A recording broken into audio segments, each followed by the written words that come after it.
है मसीह का प्यारा वचन, ये है वचन प्यारा। परमेश्वर के धन्य नाम की महिमा हो। प्रभात मनन के सत्र 2259 में आप सभी का बहुत ही विनम्रता के साथ स्वागत करता हूं। आइए आज के मनन के लिए हम एक और बार पढ़ते हैं याकूब अध्याय 3 पद 6। जीभ भी एक आग है, जीभ हमारे अंगों में अधर्म का एक लोक है और सारी देह पर कलंक लगाती है और जीवन गति में आग लगा देती है और नरक कुंड की आग से जलती रहती है। याकूब यहाँ जीभ का परिचय के लिए एक भयावह प्रस्ताव किया। यह नरक कुंड की आग से जलती रहती है। हमारे कल के मनन में मैं यह बताया था कि जीभ के बारे में यह प्रस्ताव जीभ का नियंत्रण वचनानुसार नहीं करने से उत्पन्न होने वाली सबसे परम भयानक अवस्था को दर्शाने के लिए यह प्रस्ताव याकूब ने किया। आमतौर पर देखा जाए आग से उत्पन्न दो अवस्था है। आग जला देती है, दूसरी है आग वस्तु को राख बना देती है अथवा सत्यानाश कर देती है, टोटल डिस्ट्रक्शन। इस दोनों अवस्था को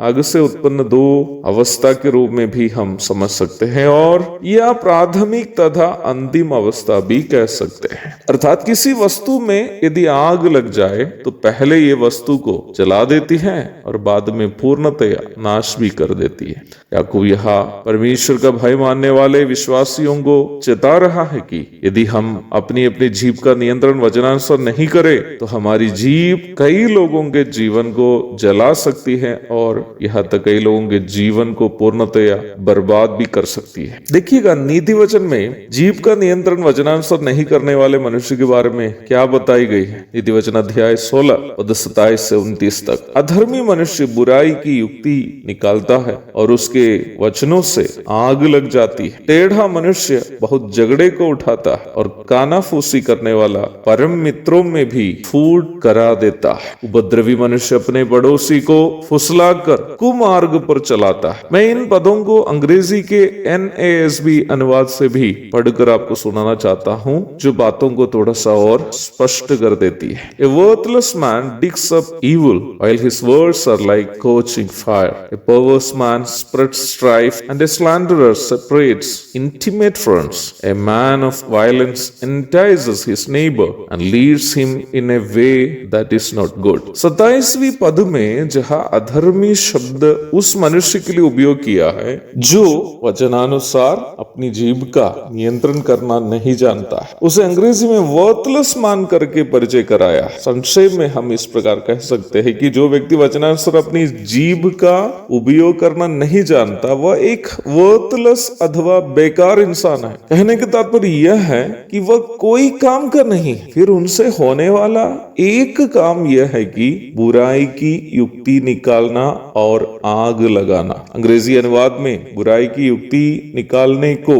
डिग्स अप इविल करके अनुवाद किया है। इसका मतलब बुराई को खोद खोद कर निकालना। इस प्रकार निकाल कर वो क्या करता है? आग लगा देता है। मैं आपको संक्षेप में इस प्रकार समझाना चाहता हूं कि जो मनुष्य वचनानुसार अपनी जीभ का नियंत्रण नहीं करता है वह एक ऐसा बेकार इंसान भी बन सकता है जो किसी से बात करने का हर मौके पर दूसरे किसी की बुराई खोद खोद कर निकाल देता है।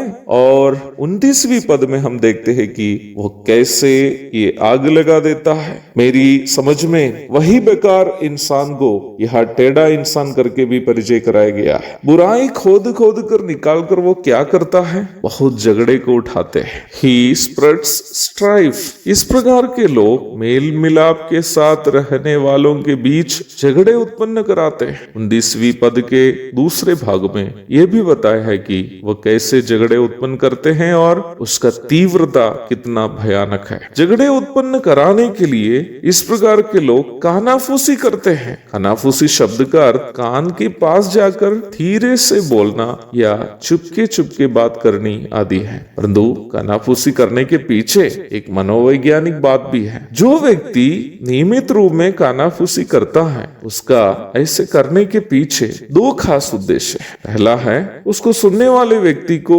ये नकली भरोसा दिलाना है कि वह उसकी भलाई चाहता है। दूसरा कारण है जिसके बारे में वह कानाफूसी कर रहा है, उसको और जिससे वह कानाफूसी कर रहा है दोनों के बीच में झगड़ा उत्पन्न करे। यदि वचन 16 की 28वीं पद के दूसरे भाग में हम देखते हैं कि इस प्रकार कानाफूसी करते करते ऐसा व्यक्ति परम मित्रों में भी फूट करा देता है, परम मित्रों में भी फूट करा देता है। 30वीं पद में हम यही मनुष्य के बारे में पुनः देखते हैं कि ऐसा मनुष्य उपद्रवी अथवा दूसरों के लिए नुकसानदायक है, क्योंकि वह पड़ोसी को अर्थात उसके करीबी इंसान को भी बात करते करते फुसला कर बुरे मार्ग की ओर ले चलता है। मुझे ये कहने में शर्म लगता है कि इस प्रकार के स्वभाव रखने वाले तथाकथित प्रचारक और पास्टर लोग भी हमारे बीच में है, जो जब भी देखते हैं कि दो जन मिलकर प्रेम और एकता के साथ सेवा करते हैं या मिलजुल कर रहते हैं तो उनके बीच घुस कर कानाफूसी करते हैं और दोनों को